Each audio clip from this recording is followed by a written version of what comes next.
गुरुर्ब्रह्मा गुरुर्विष्णु गुरुर्देवो महेश्वर गुरुर्साक्षात् परब्रह्म तस्मै श्री गुरुवे नमः। देखो भैया, कल्पना करके उस जीवन की जब आपके मन में क्रोध का तूफान नहीं उठेगा। हम आपको अपने अनुभव से बताते हैं कि इस आनंद की कोई सीमा नहीं। इस जगत में हमारा किसी पर अधिकार नहीं। इस जगत में कोई भी वस्तु हमें प्राप्तव्य नहीं। हम इस जगत से चले जाएंगे तो जगत खाली नहीं हो जाएगा। हमारे रहने से जगत भरा हुआ नहीं है। इसे पूर्णता से अपने हृदय में उतार लो। तब भगवान को हमारे माध्यम से जो करवाना है वो करवा लेंगे। जितना आपका ये विश्वास दृढ़ होगा कि उतनी आपकी साधना ठीक चलेगी, वरना केवल माला हाथ में लेकर भटकते रहेंगे। करो ये सब भी अच्छा दिखता है, लेकिन आवश्यक बात यह है कि मन को शांत और पवित्र रखो बाबा। कुबेर जी कहते हैं, हे ध्रुव, ऐसा मत समझना कि तुमने यक्षों को मारा है। वास्तव में न यक्षों ने तुम्हारे भाई को मारा, न तुमने यक्षों को मारा। जिलाने मारने वाला तो काल रूप भगवान ही है। तुम अपने मन को भगवान में लगाओ। मैं तुमसे प्रसन्न हूँ और वर देना चाहता हूँ कि जिस वर की इच्छा हो मुझसे निसंकोच मांग लो। मैत्रेय जी कहते हैं, इस बार ध्रुव ने कुबेर जी से यही वर मांगा कि मेरे हृदय में भगवान की स्मृति बनी रहे, जिससे मनुष्य आसानी से संसार सागर से पार कर लेता है। महाराज कुबेर ने प्रसन्न होकर ध्रुव को ये वर दिया कि ध्रुव अपनी राजधानी लौट आए। देखो, भगवान की स्मृति भगवान ही हैं। जब हमारे साथ हृदय में उनकी स्मृति रहती है, वे बने रहते हैं। एक बार भगवान दर्शन देकर चले गए, फिर उनकी विस्मृति हो गई तो ये उसी का परिणाम दुख है। भगवान की विस्मृति को ही कहते हैं पाप, इसे ही कहते हैं नरक। विस्मृति को ही कहते हैं अशांति, जिसके कारण हमारे जीवन का सत्यानाश होता है। ध्रुव ने अनेक ऐश्वर्य भोगे, अनेक यज्ञ भी किए। कर्म फल के त्याग की भावना से सत्कर्म करते हुए 36,000 वर्षों तक राज्य किया। फिर अब उनके पुत्र उत्कल को राज सिंहासन सौंपकर अपने शरीर, स्त्री, पुत्र, धन धान्य से अपने को विरक्त कर बद्रिक आश्रम पहुँच गए। वहाँ उन्होंने त्रिकाल स्नान, प्राणायाम, मनोनिग्रह, ध्यान और समाधि के द्वारा अपने मन को भगवान में लीन कर लिया। भगवान की नित्य निरंतर स्मृति रहने से अपने नाम रूप में की भी विस्मृति हो गई। उस समय आकाश से एक दिव्य विमान उतरा। उसमें 2 पार्षद थे, सुनंद और नंद। उन्होंने ध्रुव जी को कहा कि भगवान ने ये विमान आपके लिए भेजा है, इसमें पधारिए। वे बैठने लगे तो वहाँ मृत्यु के देवता आ गए। उनके सर पर पैर रखकर ध्रुव जी ने विमान में प्रवेश किया। विमान का अर्थ है मान रहित। जिसके अंतःकरण में सभी मान निकल गए, वह विमान में आरूढ़ हुआ। मान का एक अर्थ है नाप। हमारे मान कौन कौन से हैं? काल का मान, मेरी उम्र इतने वर्ष की है। स्थान का नाप, मान मतलब नाप, मैं 4 फुट 11 इंच लंबा हूँ। वस्तु का नाप, मेरा वजन 1 क्विंटल है, 2 क्विंटल है। देश का नाप, मैं यहाँ रहता हूँ, यहाँ नहीं रहता हूँ, इस देश में हूँ, इस शहर में हूँ। इस प्रकार अपने अपने आप को हमने अपने बंधन में बांध रखा है। इनसे परे जाना ही विमान में आरूढ़ होना है। अर्थात जिसका देह से तादात्म्य समाप्त हो गया, जिसका प्राण और मन के साथ तादात्म्य समाप्त हो गया, जिसने बुद्धि चित्त अहंकार से परे अपने आप को पहचान लिया, वही विमान में आरूढ़ होने का अधिकारी है।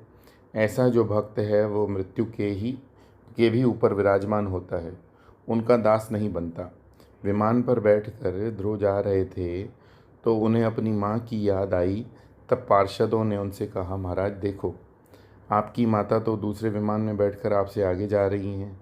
जिसने आप जैसे पुत्र को जन्म दिया वो साधारण नारी नहीं है। ध्रुव जी को बड़ी प्रसन्नता हुई।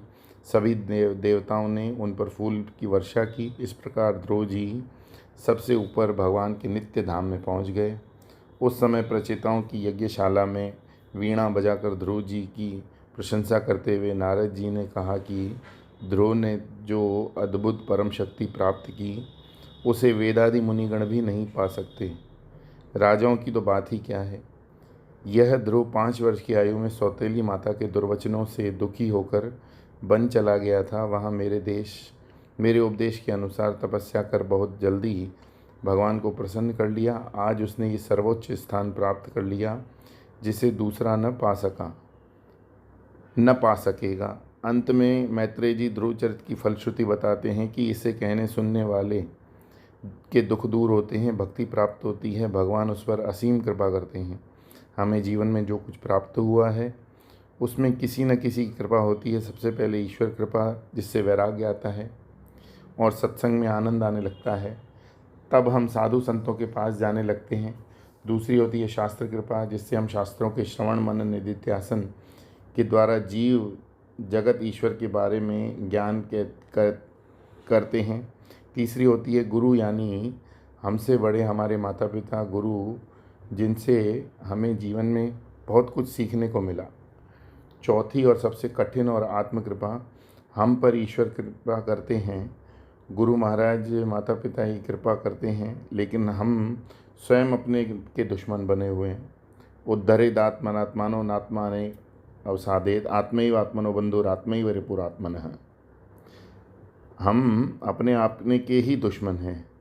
हमारे जीवन में आलस्य, निद्रा, प्रमाद, भोग की प्रधानता होती है। जब हम भगवान के लिए नित्य सुंदर सुंदर अवसरों को गंवा देते हैं तो ये आत्मकृपा के अभाव के लक्षण हैं। ध्रुव के चरित्र में आत्मकृपा का बलिष्ठ रूप देखने को मिला। इस आत्मकृपा के बल पर ही इतनी छोटी उम्र में तपस्या कर 6 महीने में ही भगवान के दर्शन प्राप्त कर लिए। लेकिन उसके बाद जब वे सामान्य जीवन में व्यस्त हो गए तो उनके जगत के प्रति आसक्ति का बीज पड़ गया था। काम, क्रोध, लोभ, मद, मात्सर्य आदि की खेती होने लगी। यही कारण है कि भाई की हत्या का बदला लेने के लिए निर्दोष यक्षों को मारना काटना शुरू किया। देखो भैया, ये ध्यान रखना कि हम नित्य साधक हैं। साधना कभी कभी करने से फिर छोड़ देने से के लिए नहीं होती। आज कितने ही वर्षों से साधना क्यों न कर रहे हो, उसमें कभी ढील मत देना, उसे कभी गौण मत समझना। वह हमारे जीवन का सबसे प्राथमिक कार्य है। साधना के प्रारंभ में और साधना मार्ग से पतन होने पर भी ध्रुव को सहायता मिली साधु संतों से। वे भगवान की कृपा का ही अवतरण होते हैं।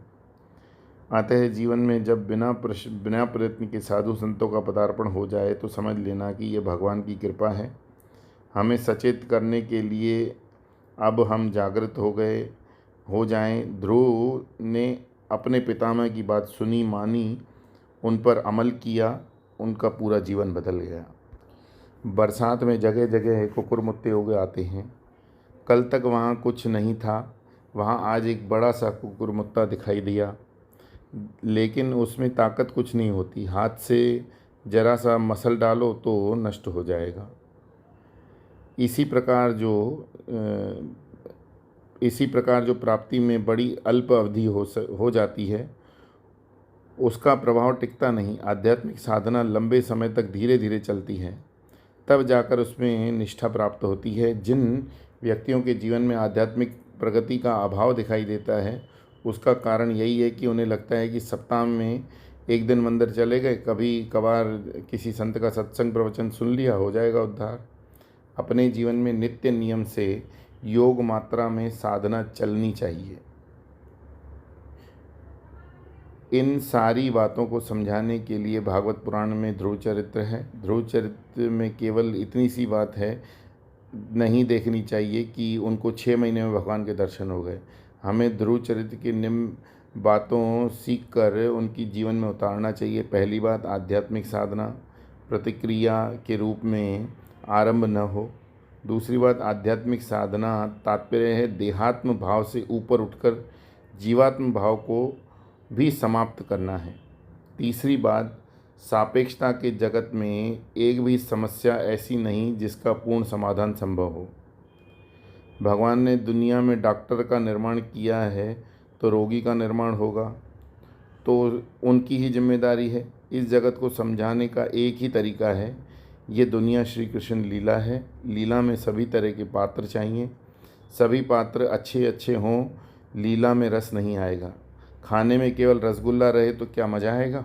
नहीं, मिठाई के साथ चटपटा भी चाहिए। इसी प्रकार जीवन में यदि कोई समस्या नहीं तो चुनौतियाँ नहीं। और जीवन ऐसा ही है जैसे ब्रेकफास्ट में सैंडविच, लंच में सैंडविच, डिनर में सैंडविच, वो भी सीधे फ्रेश फ्रॉम फ्रिज। ये भी कोई जीवन है। इसलिए अनंत कोटि ब्रह्मांड नायक हमें तरह तरह के अनुभव देते रहते हैं, थोड़े गम थोड़ी खुशियाँ, यही है जीवन। कृष्णाय वासुदेवाय हरे परमात्मने प्रणतक्लेश नाशाय गोविंदाय नमो नमः।